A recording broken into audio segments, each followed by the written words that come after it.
quando a gente pensa em inclusão social, socioeconômica, a gente tem que ver bem onde o consumo não toma conta dessa relação, né? Que infelizmente no Brasil a gente aprende primeiro a ser consumidor e depois a ser cidadão. Todos em comum eles têm esse amor, essa valorização pela natureza, pelo cuidado, pelo ser humano, né? De trazer algo que realmente tenha um valor de vida, né? A gente trabalha utilizando tecidos que seriam descartados. Antes dele chegar no lixo, a gente transforma em peças.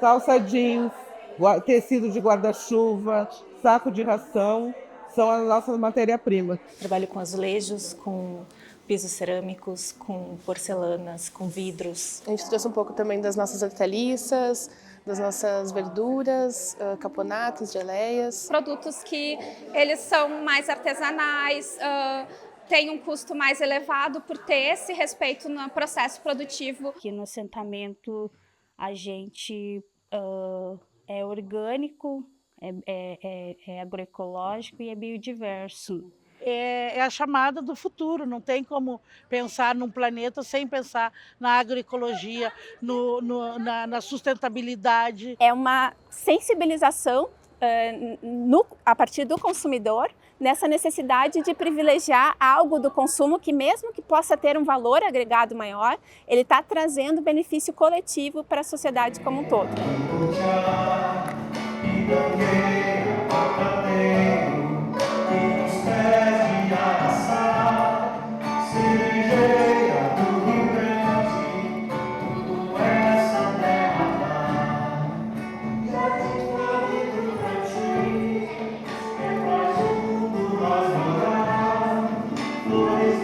Durante os dias 25 a 28 de novembro de 2024, foi realizada a mostra Sociobiocotidiano, Corpo e Cena, aqui no Centro Cultural da URGS. Essa atividade fez parte da ocupação Carla Vendramin, que integrou o 31º Porto Alegre em Cena e prestou uma homenagem à bailarina, professora e pesquisadora, cujo legado envolve a aproximação transdisciplinar da dança com temas como sustentabilidade e acessibilidade.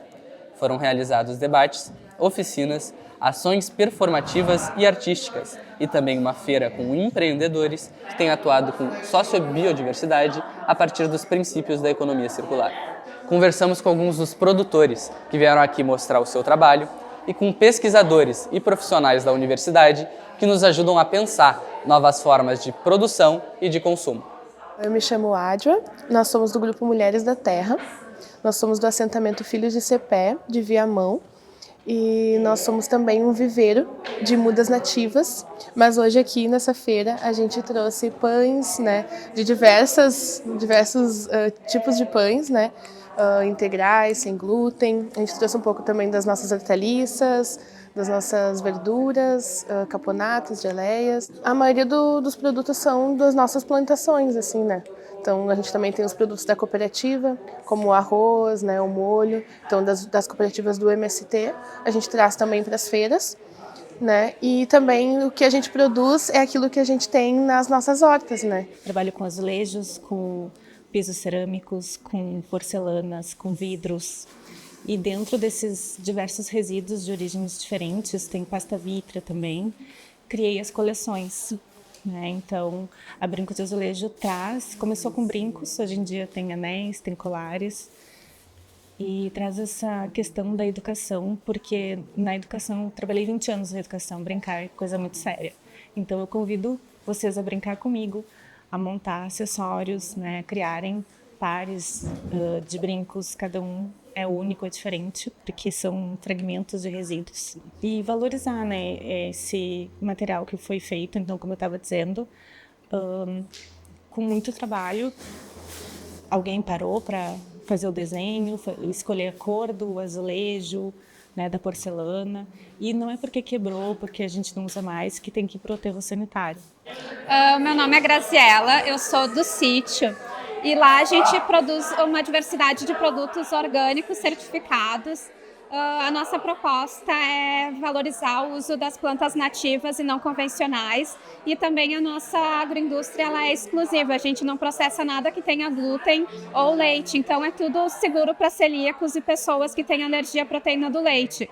E a gente produz desde chás, óleos essenciais e hidrolatos, aí pães, bolos, biscoitos, geleias, pastinhas salgadas, aí que nem o ketchup de butiá, que é um produto diferente, né? E o meu projeto é arte em movimento. É sair da parede e estar inserida no cotidiano.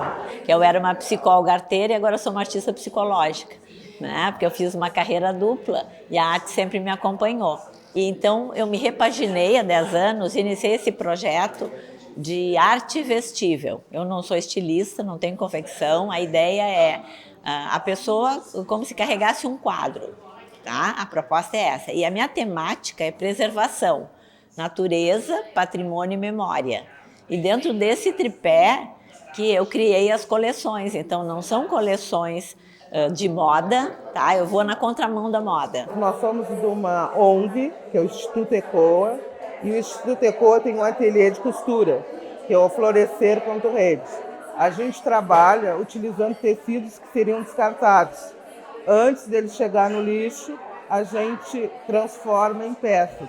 Calça jeans, tecido de guarda-chuva, saco de ração, são a nossa matéria-prima. A presidente da ONG, que é a Natália, teve essa ideia de utilizar guarda-chuva quando ela viu os guarda-chuvas que ficavam na rua de chuva tapando os bueiros. Então, ela viu que era uma possibilidade de enchente, né? E aí começou a pegar esse guarda-chuva e fazer sacolas, fazer pequenos objetos. E hoje a gente tem uma gama de produtos, de sacolas, cama de cachorro, roupa para pet, vários produtos utilizando guarda-chuva. Eu pesquiso a questão do consumo consciente, da polivalência das peças, elas podem ser usadas nas 4 estações do ano, né? E inclusive buscando diálogo com a pessoa que adquire, para que ele possa cocriar também. Um exemplo disso é essa peça que eu estou usando, tá? Que se chama Ergodress, porque ela é ergonômica, ela se adapta ao corpo, né? Então, primeiro, eu pesquiso a questão de resíduo zero, tá? Então não tem modelagem, não sobra retalho, é tudo reto, né? E criei 10 maneiras de usar, tá? Diferentes. As pessoas que adquiriram inventaram outras 15. Quantas histórias que esse azulejo que foi parede de uma cozinha já escutou, e agora com cada pessoa que vai utilizar, novas histórias ele vai escutar também. Então, é sobre as pessoas. A gente recebe doação, pede para os amigos, os vizinhos, e a gente junta também, né? Então a gente vai na rua, tá chovendo, tem guarda-chuva, a gente pega lá e traz. E também pede para recicladores. Tem pontos de coleta para a gente também. No nosso Instagram, por exemplo, já tem pontos, ecopontos, que deixam material para a gente pegar. A gente entende essa valorização dos aspectos assim do convívio social, dos aspectos sociais, contato com o cliente, essa proximidade com os nossos clientes, com os nossos parceiros, que são os fornecedores, e também uma forma de trabalho justa, né? Entre as pessoas e também entre a biodiversidade que existe no local, tentando produzir, mas de uma maneira que a gente não agrida o ambiente, tanto a fauna quanto a flora, né? A gente entende que é a vida natural, que a gente já vive. Assim, né, que esse cotidiano, quando a gente traz ele para o bio, né, que é esse cuidado da natureza, mas também cuidando do nosso corpo, então, enquanto mulheres, corpo, território, né, então é esse momento em que a gente cuida da natureza pensando em nós, e pensando em nós a gente cuida da natureza e faz esse fluxo acontecer, assim, né. A minha tinta ecológica, base de água, tem todas as isopropeias, né, busquei essa questão da polivalência, da portabilidade, eu pesquiso bagagem, né? Eu tenho um exemplo aqui, depois posso mostrar, de uma peça que eu chamo de politúnica 4 estações. Ela pesa 60 gramas, tá? Então, numa caixa de sapato, dá 10 vestidos. Então, esse desafio é permanente. Então, estou buscando sempre aperfeiçoar e buscar essas questões. Consumo de energia, É outra questão. É muito importante, porque tu pensa assim, é um guarda-chuva, mas o guarda-chuva fica ali, tapa um bueiro e enche a rua. É pouquinho? Mas já pode destruir os móveis de uma casa, já pode alguma perda. E mesmo a gente está numa época, né, que o planeta está muito destruído, muito lixo, e são materiais que a gente não deixa chegar no aterro. Reaproveita, dá outro destino, reusa. É utilizar a matéria-prima que a gente já produziu, né? Porque o vidro vem da areia, vem da sílica, né? O azulejo também vem da terra, vem do barro. Então a gente já retirou a matéria-prima do meio ambiente para produzir esses materiais que são considerados resíduos. Então eu digo que são resíduos de diferentes origens. E daí a gente vai diminuir a retirada da matéria-prima, porque já foi retirado uma vez, e para mim produzir os acessórios, eu não vou precisar fazer essa retirada, já vou utilizar o que já tem. Eu me chamo Isabel Cristina, eu faço parte do grupo Mulheres da Terra, eu coordeno o grupo, e nós participamos da feira, da mostra, né, com a nossa mística, primeiramente, e também com a oficina, que para nós é muito importante, foi interessante trazer para a mostra, trazer para o espaço da universidade as nossas experiências, né, enquanto agricultoras orgânicas e agricultoras que estão se desafiando hoje a criar, já criamos um viveiro de mudas nativas em extinção, né, que é o projeto Mulheres da Terra Plantando Água, né, que se gerou o viveiro, né? Então a gente veio na mostra para isso, para trazer a nossa mística, as nossas experiências e também apresentar essa experiência do viveiro, que para nós é muito importante, porque se trata então do regenerar, né, o ambiente aí com toda essa catástrofe, né? Então para nós foi muito importante estar presente na mostra.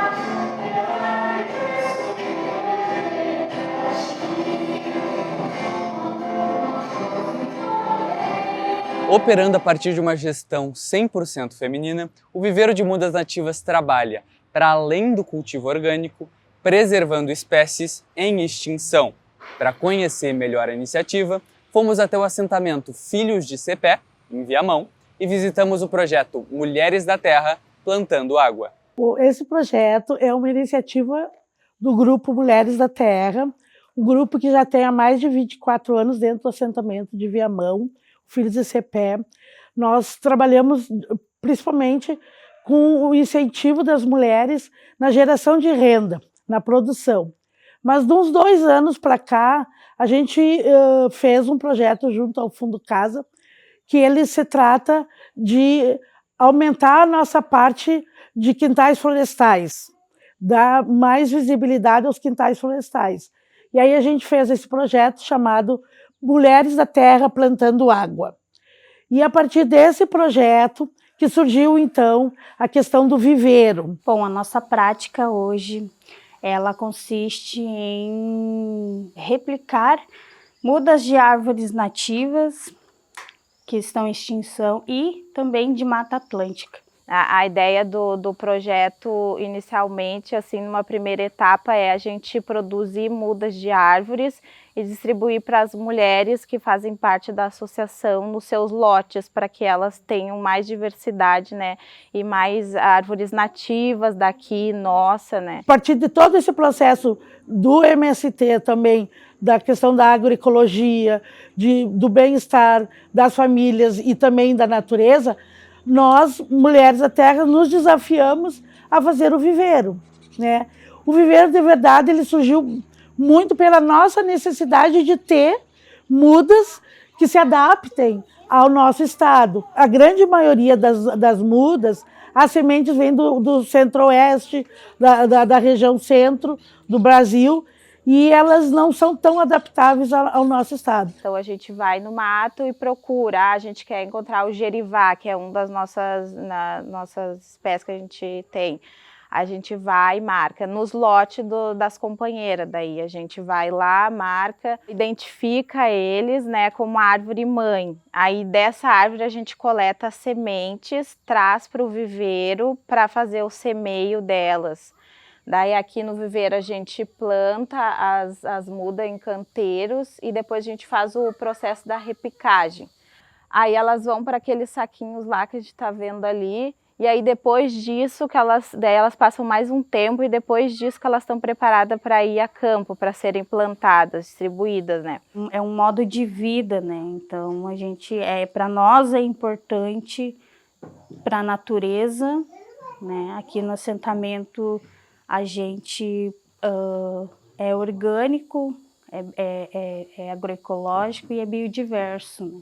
Onde a gente planta alface, a gente tem um pé de banana. Onde a gente planta o feijão, a gente tem um pé de abacate. E isso para nós é muito importante, né? Deixar que a natureza ela se reinvente ali junto com os nossos alimentos, né? E a gente tem como princípio no MST e de vida agroecologia. Então a gente planta os nossos alimentos entre as árvores, a gente planta os nossos alimentos junto com a natureza e não degradando ela. Então isso para nós é importante. A gente tem que pensar no futuro, e a gente vê o agronegócio devastando tudo, tirando árvores para plantar soja, para plantar cana de açúcar, o que é muito triste. A gente produz alimento, a gente não vem nesse processo de monocultura, né? A gente é agroecológico e biodiversos, né? Teve esse projeto do Fundo Casa, que foi um pontapé, assim, que deu a iniciativa, e agora, recentemente, a gente ganhou outro projeto, que é esse das enchentes também do Fundo Casa, que é o que está nos dando uma base de sustentação, que a gente pretende, quer muito que seja um viveiro de comercialização, mas ainda não estamos nessa fase, estamos numa fase mais de construção, então a gente necessita muito assim desses projetos, apoios, assim. Para nós é um desafio enorme, né? Porque nenhuma de nós tem grande conhecimento, mas todas nós sabemos fazer uma mudinha, né? Então daí não, a gente faz. Então a gente está nesse processo do aprendizado e de fazer acontecer mesmo a realidade de que é transformar esse mundo plantando árvores.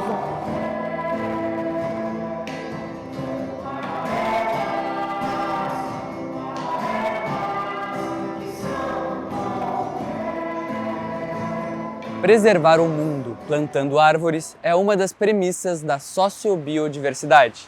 Envolve também conceitos como economia solidária, cadeias produtivas e consumo sustentável. Inclusive, esses foram alguns dos temas abordados durante a feira, que inspirou essa edição do Multiponto. A feira Sociobiocotidiano fez parte da ocupação Carla Vendramin no 31º Porto Alegre em Cena. O que foi essa ocupação Carla Vendramin? Ela é uma homenagem à professora Carla, que faleceu em fevereiro de 2024 e que teve um legado extremamente importante tanto para a universidade quanto para as artes cênicas de uma forma geral. A gente não tinha muito espaço, a gente gostaria de absorver todos que se inscreveram e a gente tentou fazer isso, porque realmente a gente, às vezes a questão da comunicação, divulgação, chegar a essas oportunidades até esse perfil de produtores, ela não é tão simples, né? E também foi uma primeira iniciativa que a URGS se inseriu no processo. Então a gente conseguiu por indicações, recomendações de outros parceiros, né? Então isso é uma coisa muito importante. E de todos os inscritos que a gente gostaria de absorver, a gente só não teve a participação, na verdade, de 2, de 3 pessoas, né, de 3 empreendimentos, porque eles não conseguiriam estar presentes. Acho que a experiência que a gente teve aqui durante a mostra foi muito satisfatória, porque primeiro a gente tinha um público que era sensível à arte, sensível à ciência, então era um público que já estava atento a entender a história, né, de um determinado produto. E essa história do produto é que faz com que a pessoa tenha consciência, né, desde o momento que se produz a matéria-prima, quais são todos os percalços, né, todos os caminhos até chegar no consumo, que passa por barreiras de legislação, que passa por barreiras, né, de apoio técnico a esses processos. Nós ficamos sabendo, né, através de uma amiga que trabalha próximo aqui da produção da feira, e nos inscrevemos, né? Foi bem interessante, assim, porque como a gente quer já ter também essa divulgação, né, sobre o nosso trabalho com sustentabilidade, a feira super casou com as ideias que a gente sempre teve do negócio, né? A nossa agroindústria, ela é de 2021, é uma agroindústria que já está começando a amadurecer, né? E a feira trouxe também para nós essa possibilidade de exposição da marca em um outro ambiente, no ambiente universitário que não era comum para nós, né? Que a gente trabalha mais com feiras orgânicas. A gente está falando de negócios que, enfim, agregam a biodiversidade, mas que tem uma lógica de alta tecnologia também envolvida. E então, assim, são negócios diferentes e a gente quer muito apoiar e fazer com que a universidade como um todo, outras áreas não só as mais tecnológicas também estejam presentes no apoio a esse perfil de programas e ações que a gente possa promover. Eu acho fundamental que a universidade tenha esse contato com a sociedade, né, em geral. Então, nós temos em Porto Alegre, por exemplo, esse polo, né, na zona rural, esse polo de cultivo orgânico. Então, essa composição faz com que dê oportunidade para alunos, professores, né, conhecer um pouco mais da realidade da cidade, ao mesmo tempo que, para quem é agricultor, também possa estar inserido no ambiente acadêmico, mostrando o que faz. Porque às vezes a gente fica meio que em ilhas, me parece, né? Então tem a ilha que estuda e a ilha que produz lá o produto final. Acho que a gente tem que realmente fazer mais essa interação e ver que boas outras coisas podem sair daí. Todos em comum eles têm esse amor, essa valorização pela natureza, pelo cuidado, pelo ser humano, né, de trazer algo que realmente tenha um valor de vida, né? Porque a gente está falando de vida, de saudabilidade, de consciência, seja do corpo, seja da saúde, seja do meio ambiente, seja de viver em comunidade. Então, acho que todos eles trazem isso em comum, independente do tipo de produção, né? E tem uma questão, uma conscientização planetária, ecológica, que eu acho que ela é comum para todos eles.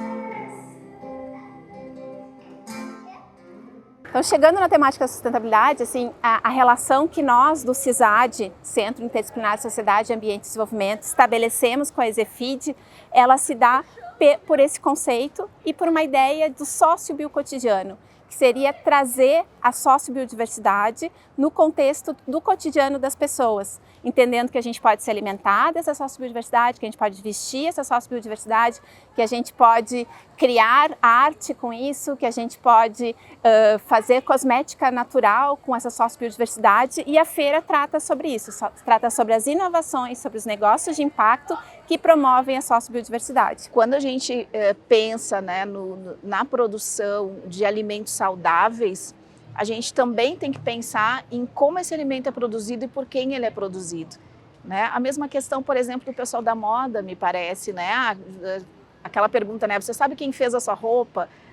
Fica uma pergunta clássica. Você sabe quem produz a sua comida? Então, quanto mais a gente conhecer, né, as pessoas que estão envolvidas nos processos produtivos, vai nos dando a responsabilidade enquanto consumidores de que, olha, existe gente e gente que trabalha para isso. Que já não se transforma mais em um cliente, né, mas um coprodutor, alguém que está junto, que entende a produção, assim, então isso é bem importante, né? A gente traz uma sensibilização, né, quando acontece as enchentes, acontece a seca, eles poderem entender, né, e não achar que a gente é uma indústria privada onde sempre vai ter aquele alimento lá pronto, bonitinho, brilhoso. Bom, a gente vive numa sociedade de consumo e mesmo a gente que trabalha tentando buscar uma forma de consumo mais consciente, a gente também tem que superar os nossos desafios particulares, porque a propaganda na nossa frente, assim, 24 horas por dia, nos instigando a cada vez consumir mais, a descartar.